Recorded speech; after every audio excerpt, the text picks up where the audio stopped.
Here is the final example of a protein that wraps together the different structural levels that we've talked about and the function that the protein has. So this one is going to be hemoglobin, and notice that its job is not storage, it's transport.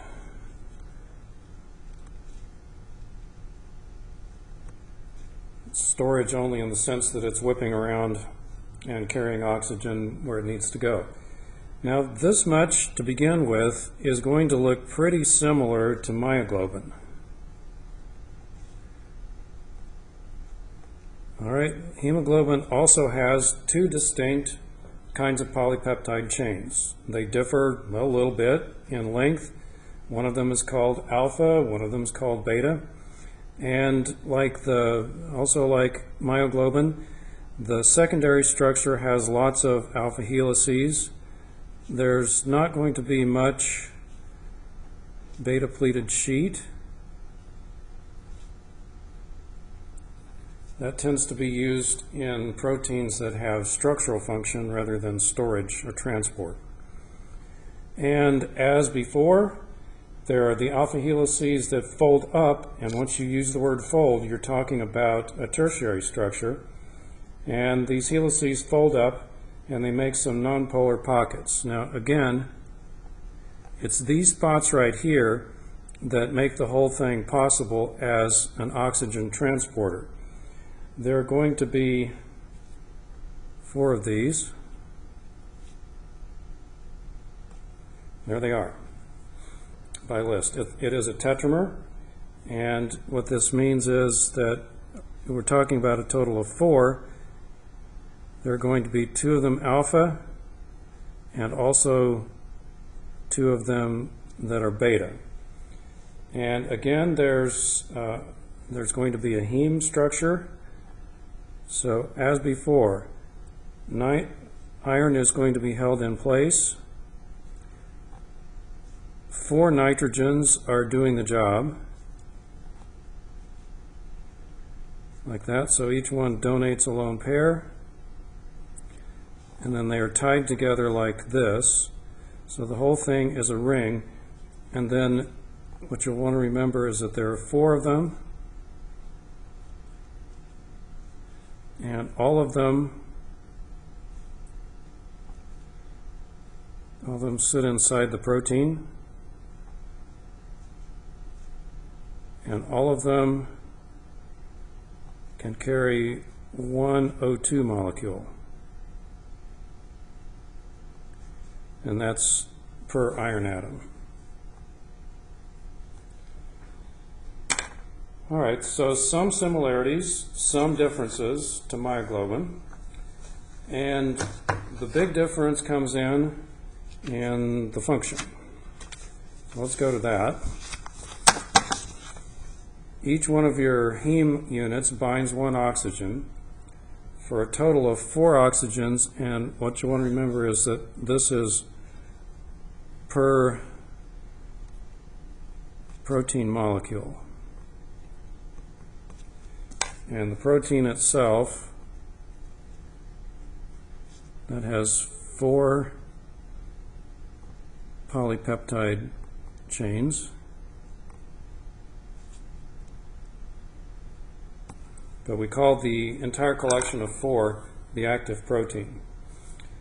So here's the good thing about hemoglobin. It's prone to picking up oxygen when there's a lot of it. That's in the lungs when you breathe it in. By the time the blood circulates out into the tissues, which it does very quickly, oxygen is scarce and the hemoglobin dumps the oxygen. Now, that's kind of a chameleon. It behaves one way when there's a lot of oxygen around and a totally different way when there's not much oxygen around. It's kind of a chameleon of a molecule because this will flip in less than a minute. Biologists will tell you that the average blood cell circulates from the lungs all the way out into the tissues and then all the way back in less than a minute. That is whipping around through that distance. And so the oxygen transport behavior of the protein also has to change very, very quickly. Hemoglobin is not all on its own when it comes to deciding when to pick up oxygen and when to dump it. So things that regulate hemoglobin, by regulate that means change the affinity or its hunger for oxygen. Your life depends on it having the right affinity at the right time. So there are several things, we'll look at only two of them, that make hemoglobin change its mind. And the first one is the so-called Bohr effect. That's the name of it. And here are the events that take place. More carbon dioxide means that it's out in the tissue somewhere. This is from metabolism. You make it all the time. Each cell makes a lot of it. And then that gets dissolved in plasma. CO2 does. So now you've got out in the tissues a little CO2 factory that's constantly putting carbonic acid into your blood. Okay, the more of that you make, the more protons dissolve, and what this means is that the pH goes down. This is out in the tissue. And of course, the higher the proton concentration is another way of saying a lower pH. The lower hemoglobin's affinity for oxygen. And that's good news,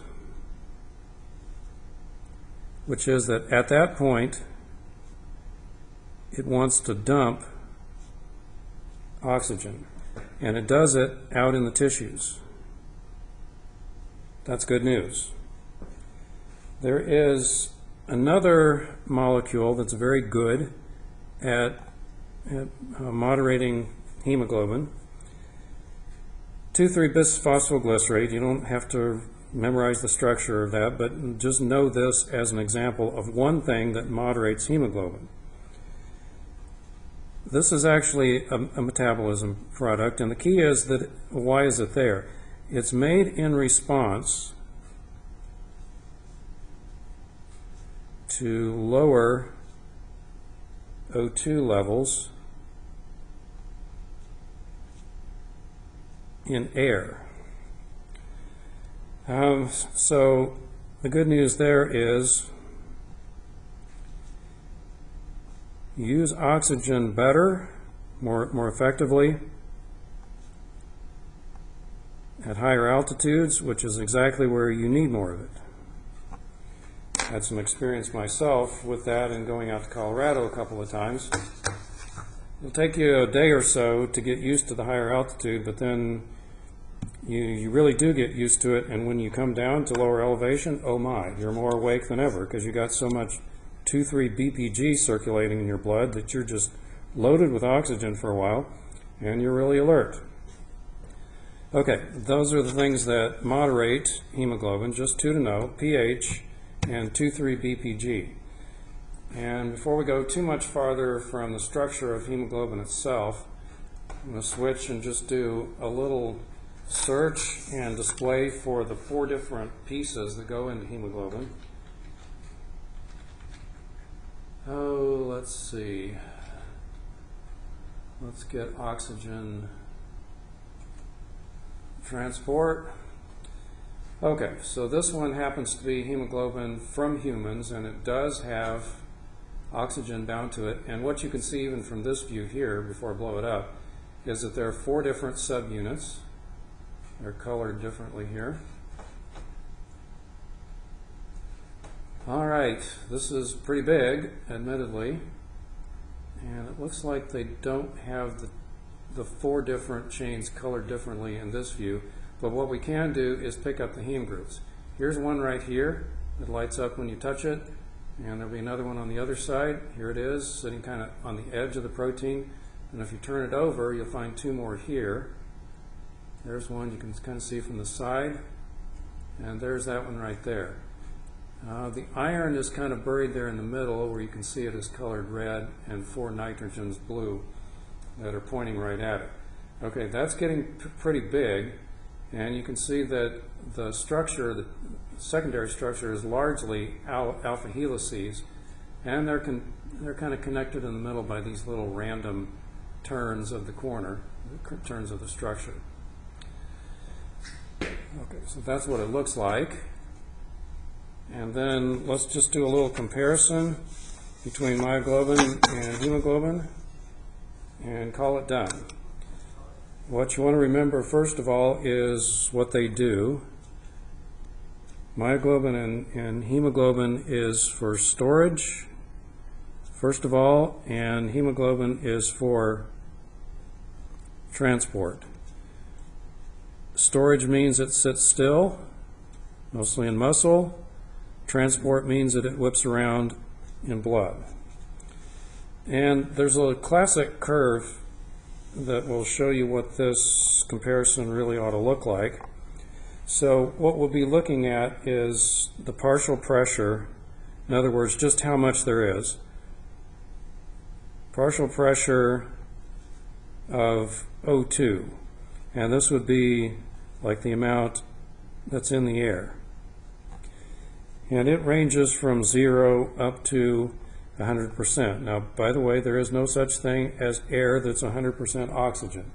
That would be dangerous. Light one campfire and you'd set the whole world on fire. But you can make 100% oxygen. You just wouldn't expect it to be that way naturally in air. And then up here, what you're looking at for both molecules, both myoglobin and hemoglobin, would be percent saturation. How much is the molecule holding compared to how much it could hold? And so on this axis, we'll again go 0 up to 100%. Saturation, 100% saturation means it's not going to hold any more. All right, so myoglobin, as you would hope, is something that's really good at taking up oxygen in a big hurry. That's what you want if it's a storage protein. You want it to grab it and hang on to it so that it's pretty good at releasing it when you need it to. Now here's the story. This one takes O2 very fast at low O2 pressure. You don't have to show it much oxygen in order to make it fill itself up. So this is myoglobin. Hemoglobin is a different story. It's kind of lazy at first. It's like, well, I don't know about this. And then it gradually starts to take off faster and faster and faster and gradually levels off at a lower level. Okay, so here's hemoglobin. Notice that the curve is lower.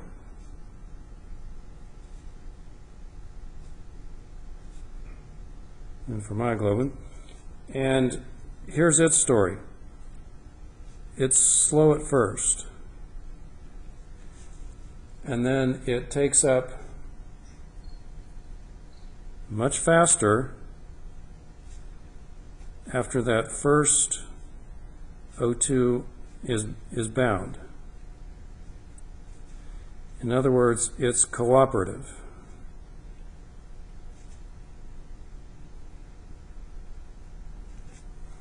First oxygen opens things up, and the rest follow more easily. Now, I want to stress one more time the fact that this is lower. This entire curve is lower than the myoglobin curve. When they're both saturated, myoglobin will be holding more oxygen than hemoglobin will be, and that's exactly what you want. That's good, and for this reason. We need hemoglobin to actually dump off its load of oxygen to myoglobin, which is the storage protein.